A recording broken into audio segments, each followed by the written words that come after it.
like I said, this is what we would normally do to start out, but since we already did it starting out this session, I'll move that to the starting of next week's section.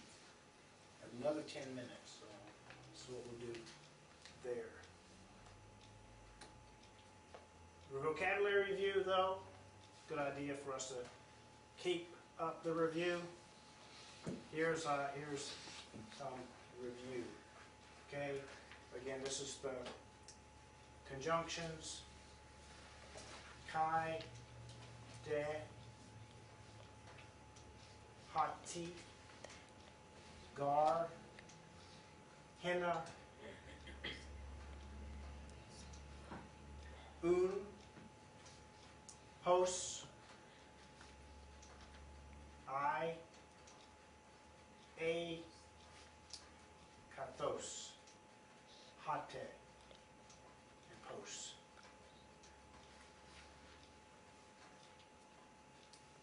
Okay, those are the conjunctions we've been talking about. This vocabulary we've already had, but it's good to keep reviewing it. Every time you see the picture and see the word and see its translation, you should. It helps. The more and more we repeat this exercise, the more it burns into your brain. So, stauros, cross. Oklos, crowd.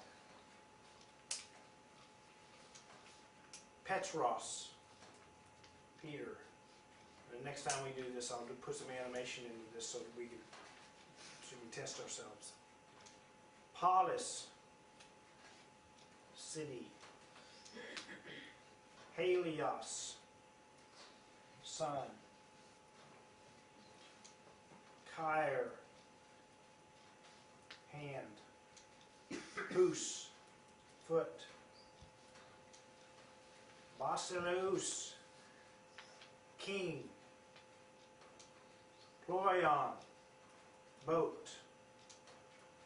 Neates, youth. Oikia, house. Paterion, cup. Kephale, head. Ophthalmon, eyes. Pater kaihuios, father and son. Probaton, sheep. Cosmos, world. Andres kaigunaikes, men and women. Mater, mother. Paulos, Paul. Thalassa, sea. Doulos, slave. Therion, beast. Makaira, sword.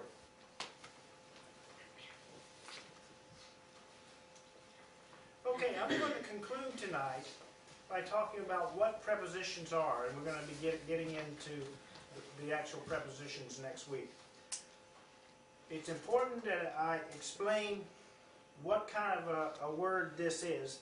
Oftentimes, if English is the only language we know, we take things for granted, particularly the grammatical constructions of the words we use. It's important to know when we're learning other languages what the grammatical structure is of the words we're using. Oftentimes, that turns out to be another language itself, the grammatical terms that you use. And so, unfortunately, to learn Greek, you have to learn some English. You have to learn some English grammar. And one of these is what preposition is and how it's used in a sentence. I prefer, now here's a $50 definition from a dictionary. A word placed before a noun or substantive and indicating the relation of that noun or substantive to a verb, an adjective, or another substantive, as English at, by, into, from, and with. Now, as I said, that's the $50 definition. Do you feel enlightened? Yeah. I know what a preposition is. Darkened? Well, here's how I like to think of prepositions. Prepositions are boat words. Here's a boat. Well, okay, this is my chicken scratch in rendition of a boat. And I know that Keisha can draw a better boat than I did. So, okay, well, I'm sorry, but art is not my thing, okay? But this is what my attempt at drawing a boat in the ocean. These are supposed to be waves, all right?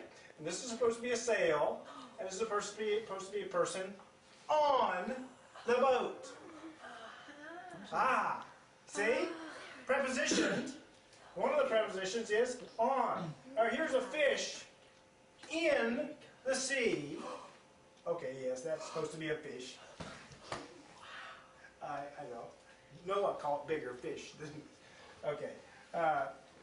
Here's a fish in the sea under the boat.